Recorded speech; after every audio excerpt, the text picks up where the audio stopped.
आणि मग तुम्ही इतके भाग्यवान आहात, इतके नशीबवान आहात की पंढरीच्या विठ्ठलाचा आशीर्वाद घेऊन तुम्ही मला इथं बोलवलं आणि पंढरीचा विठ्ठलाचा आशीर्वाद तुम्ही तुमच्यासाठी मागून घेतलं.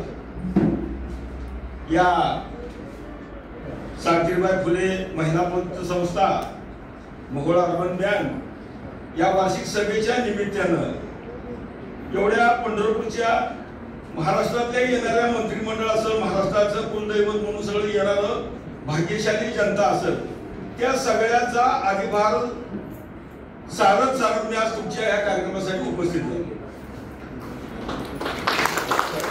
त्या पंढरीच्या नगरीत आणि या पंढरीचा पांडुरंगाचा आशीर्वाद घेऊन तुमच्यासाठी तुमच्या काळजाच्या प्रेमापोटी मिळतात. या कार्यक्रमाचे ह्या फाटे घालण्याचे संस्थापक किंवा मूळ पुरुष भाई विश्वासराव फाटे आणि मग भाऊ विश्वासराव फाटे आपण म्हणतो. विश्वास हा कोणाचा असतो? तुमच्यातून माझ्या दुरावा निर्माण झाल्यावर जो मध्य साधतो तो विश्वास असतो. तुम्ही 12,000 वर्षापूर्वी रामायण घडलं, 4,000 वर्षापूर्वी 7,000 वर्षापूर्वी महाभारत घडलं आणि त्या महाभारतात 18 अध्याय झाले. 18 अक्षोनी सैन्य एकामेकासमोर उभा राहिलं होतं आणि दुर्योधन आणि अर्जुन हे दोघंही प्रतिस्पर्धी. कृष्णाचा पाठिंबा मला मिळावा म्हणून दोघंही गेले. दुर्योधन हा कृष्णाच्या डोक्याकडे बसला आणि अर्जुन हा श्रीकृष्णाच्या पायाकडे बसला. श्रीकृष्णाला जाग आली, त्याला पहिल्यांदा पायाकडे नजर गेल्यावर त्याला अर्जुन दिसला. श्रीकृष्णानं उठलं, पार्था तू का आलायस? अर्जुन उत्तर देण्या अगोदरच दुर्योधन म्हणला, श्रीकृष्णा मी अगोदर आलो. अरे होय बाबा, पण तू मला अगोदर दिसला, तो अर्जुन दिसला. पण दोघांची बरीच चर्चा झाली, तिघांची चर्चा झाली आणि चर्चेत सांगितलं गेलं की तुम्हाला काय हवं आहे. तुम्हाला जे हवं आहे, एकाला मी माझा अर्ध सैन्य देईन आणि एकाकडे मी स्वतः येईन. अर्जुनानं सांगितलं, पार्था श्रीकृष्णा की तू माझ्याकडे आला तरी चालल. आणि दुर्योधन काय म्हटला की श्रीकृष्णा तुझे नारायण सेना म्हणजे सैन्य दल मला. ज्या गोष्टीला दोघांची संमती झाली, श्रीकृष्णाला विचारलं, श्रीकृष्णानं दोघांनाही पुन्हा की तुमचं ह्या दोघांचं अग्रीमेंट बरोबर आहे का? तर त्यांनी सांगितलं अग्रीमेंट बरोबर आहे, आमचा विश्वास तुझ्यावर आहे. आणि दोघा प्रतिस्पर्ध्याचा जेव्हा विश्वास निर्माण होतो त्याचं नाव विश्वास म्हणजे श्रीकृष्ण. मग विश्वासराव फाटे हे श्रीकृष्णाचे अवतार आहे. आणि त्यानंतर त्यांची मुलं नंदकुमार फाटे, चंद्रकांत फाटे, सुभाष फाटे, विलास फाटे. आता हिथं पण पहा श्रीकृष्णाचा कसा अवतार आहे. कोणी म्हणतो नंद यशोदेचा नंदू, कोण म्हणतो देवकी वसुदेवचा नंदू, कोण म्हणतो सत्यभामेचा नंदू, कोण म्हणतो संगीताचा नंदू, कोण म्हणतो राधेचा नंदू, कोण म्हणतो मीरेचा नंदू. सागर म्हणतो कुणाचा नाही तो नंदू माझा. मग सागरचा नंदू का पुण्यतीचा नंदू? नंदू हा कोणाचाच नाही, नंदू हा तुम्हा सर्व सभासदांचा नंदू आहे. ही विश्वासार्हता ज्यांनी बसली त्याचं नाव नंदकुमार फाटे. ही अशीच पद्धतीनं कर्तृत्वाचा महामेरू कसा असावा. तर तुम्ही पंढरपूरला गेला असाल का नाही गेला सांगा. तुम्ही सांगितलं मला पण कसं करणार. विठ्ठलाचं दर्शन घेतलं असेल, रुक्मिणीचं दर्शन घेतलं असेल.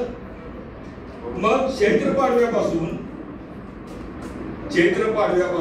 आखितीपर्यंत आखितीची महापूजा तुम्ही रुक्मिणीची पाहिली का? विठ्ठलाची महापूजा तुम्ही पाहिली का? आखितीच्या महापूजेला जेवढे वस्त्र अलंकार असतात, मग चिपळ्या हार असेल, शंखहार असेल, कर्णफुले असतील, बाजूबंद असतील, सोन्याचा कंबरपट्टा असेल, पंजन सोन्याचे असतं, हे सर्व रुक्मिणीला अलंकृत केलं जातं. केव्हा केलं जातं? अक्षय तृतीयेच्या पूजेला आंब्याचा नैवेद्य दाखवला जातो. सगळ्या गोष्टी. आता थोडं मला माफ करा, मी तुमच्यासाठी प्रत्यक्षात पांडुरंग जिथे घेऊन आलोय, पण तुम्हाला त्या पांडुरंगाशी समरस व्हावं लागेल तरच तुम्हाला ते कळणार आहे. तुम्ही होय म्हणल्यानं मला कळणार आहे, नाहीतर मी काय बोललं तुम्हाला कळणार नाही, तुम्ही बोलल्यानं मला कळणार नाही. मग ही कळण्यासाठी तुम्ही थोडं रुक्मिणीला शरण गेलं पाहिजे, तुम्ही थोडं विठ्ठलाला शरण गेलं पाहिजे. मग आपण विठ्ठलाकडे येऊया. आता रुक्मिणीचे अलंकार बघून मी पुरुषा कृतीचा माणूस, माझ्या मनात अहंकार जागो झाला आणि मग पुरुषी वृत्तीचा त्या रुक्मिणी माझ्याने एवढं का सजवलंय हा प्रश्न निर्माण होतो. आणि माझ्या विठ्ठलाकडे मी बघितलं, मग माझ्या पुरुषी अहंकाराच्या माध्यमातून मी पांडुरंगाकडे बघितलं, तर माझ्या पांडुरंगाला चैत्र पाडव्यापासून चंदनाच्या ओटीची पूजा केली जाते. पांडुरंगाला फक्त चंदनाच्या ओटीचा लेप दिला जातो, कुठलाही अलंकार त्याला नेसवला जातो. त्याने कशातच होतं काय? चंदनाच्या ओटीचा त्याला लेप लावला जातो आणि चंदनाच्या ओटीनंच त्याला पूजा केली जाते. आणि इकडे रुक्मिणीला काय केलं जातं? आहे त्या जेवढे जगात देशात जेवढे अलंकार आहेत, बाजू बंद आहेत, त्या अलंकारानं नटवलं जातं. आणि इकडं माझ्या विठ्ठलाला नुसत्या चंदनानं पूजा केली जाते. तर हे होतं अशासाठी आहे की पुरुषांनी आपल्या कर्तृत्वानं चंदनाचं कर्तृत्व करून, चंदनासारखं सुगंध घासून, आपल्या कर्तृत्वानं आपल्या चंदनाचा सुगंध आपल्या पुढच्या पिढीला आदर्श निर्माण करायचा, म्हणून त्याला चंदनाचा लेप आहे. आणि रुक्मिणीला का लेप अलंकारानं सजवलं जातं? तर आपली लक्ष्मी अशा अलंकारानं समृद्ध झाली पाहिजे, ह्याचं ते होतं काय, म्हणून ह्या गोष्टी येत्या. मग ह्या गोष्टी कुणी अंमलात आणल्या? नंदकुमार फाटेंनी अंमलात आणल्या. आपल्या कर्तृत्वानं चंदनाचा लेप आपल्या अंगाला लावला आणि संगीतासारख्या रुक्मिणीला अलंकारानं अलंकृत केलं. हे मोठं त्यातलं गमक आहे. फार मोठ्या गोष्टी सांगण्यासारख्या. प्रामाणिकता ही फार मोठी गोष्ट. एक दोनच गोष्टी. प्रामाणिकता कशी असावी? अजित डोवाल तुमच्या नावात आता 2 नाव असतील. त्या 2 नावात प्रामाणिकता सर्वसामान्यांची मुलं. आज जिरोचं 92 वय आहे आणि अजित डोवालचं 82 वय आहे. त्या दोघाही देशाच्या पंतप्रधानाचे सल्लागार म्हणून आहे. हे कशाचं होतं काय? तर प्रामाणिकतेचं होतं काय. तर ह्या अशा प्रामाणिकता जपली. पतसंस्थेचे पैसे, बँकेचे पैसे व्यवहारासाठी वापरले आणि प्रामाणिकतेने परत गेले, तर आपण आपल्या व्यवहाराला आणि पतीला, आपली बाजाराची पत असती त्या पतीला आपण जपलं पाहिजे. एवढंच ह्यातनं तुम्हाला सांगण्यासारखा उद्देश आहे. बाकी सर्व सांगण्यासारखा अनेक ही गोष्टी पुन्हा कुठल्या तरी कार्यक्रमात आपण एकमेकाला करूया. संवाद करूया. तुम्ही माझा संवाद मनापासून ऐकून घेतला पाहिजे, विठ्ठलाचा आशीर्वाद तुम्हाला मिळाला असेल ही भावना व्यक्त करतो. इथं थांबतो. जय हिंद, जय भारत.